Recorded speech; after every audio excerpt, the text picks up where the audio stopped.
फिल्मी दुनिया की कड़वी सच्चाई ये है कि यहाँ चमकते हुए सितारे जब गर्दिश का शिकार होते हैं तो दूसरा कोई सितारा उसकी जगह ले लेता है।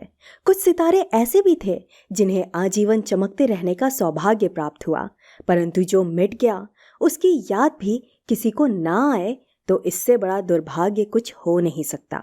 आज हम आपको उस चमकते हुए सितारे की याद दिलाने वाले हैं जिसने गुरुदत्त, देवानंद और किशोर कुमार संग काम किया था।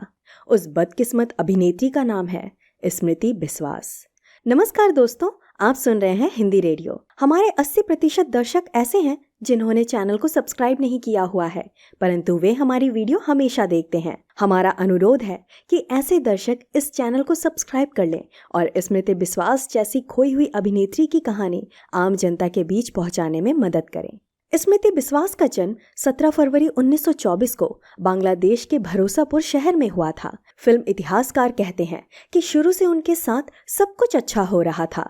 वो बतौर लीड हीरोइन भी कामयाब थीं और आगे चलकर सह अभिनेत्री के रूप में भी कामयाब रहीं, परंतु सिर्फ एक गलती के कारण उनके सितारे गर्दिश में आ गए।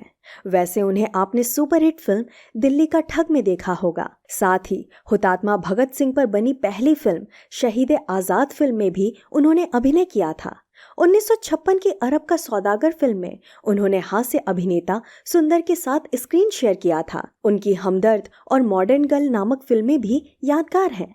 फिल्मों के अलावा उन पर फिल्माए गए गीत मैं भी जवान दिल भी जवान, दीवाना दिल गाए, ऋतु आए सखी रे जैसे गाने यूट्यूब पर मिल जाते हैं। उनकी पर्सनल जीवन पर चर्चा की जाए तो पता चलेगा कि उस जमाने में उन्होंने डिग्री तक की पढ़ाई की थी। स्कूल के दिनों में उन्हें बाल कलाकार के रूप में काम करने के लिए ऑफर्स भी आए थे, जिसे उन्होंने बड़ी खूबसूरती के साथ निभाए। एक दो फिल्म में काम करने के बाद उन्होंने आगे की पढ़ाई के लिए फिल्मों से दूरियां बनाई और कुछ साल बाद बतौर लीड एक्ट्रेस के रूप में पदार्पण किया। अभिनेत्री और गायिका गीता दत्त के साथ उनकी खास दोस्ती हुआ करती थी। गुरुदत्त की बायोग्राफी किताब में स्मृति बिस्वास का नाम अक्सर लिया गया है। दुर्भाग्य के साथ कहना पड़ रहा है कि स्मृति बिस्वास गुरुदत्त को लेकर गीता दत्त के कान भरती थी। इस बात का प्रमाण आपको गुरुदत्त की किताब में मिल जाएगा। स्मृति अक्सर अपने दोस्तों के साथ पार्टी करने गीता दत्त के घर आती थी। एक बार तो गुरुदत्त ने अबरार अलवी को कह दिया था कि उनका यहाँ आना उन्हें बिल्कुल पसंद नहीं आता। खैर, ये बात उस वक्त की है जब स्मृति बिस्वास ने फिल्म जगत से संन्यास ले लिया था।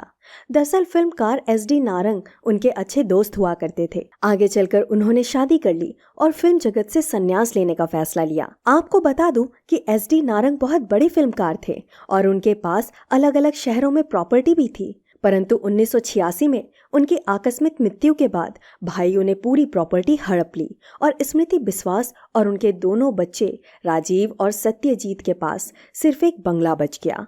वो बंगला इतना बड़ा था कि SD नारंग ने उसके दूसरे फ्लोर पर शूटिंग सेट भी बनवाया। इतना ही नहीं, बाकी एक फ्लोर तालीम के लिए रखा गया था, जहां अभिनेत्रियां डांस की प्रैक्टिस करती थीं। इस वजह से हेमा मालिनी, रेखा, हेलेन, रीना रॉय, राजेश खन्ना और सुनील दत्त जैसे सितारे उनके अच्छे दोस्त बन चुके थे। हेमा मालिनी तो स्मृति बिस्वास के दोनों बच्चों के साथ अक्सर खेलती थी, क्योंकि उनके बंगलों के बगल में ही हेमा जी का बंगला था। परंतु एक दिन उन्होंने उस बंगलों का मरम्मत कराने का फैसला लिया।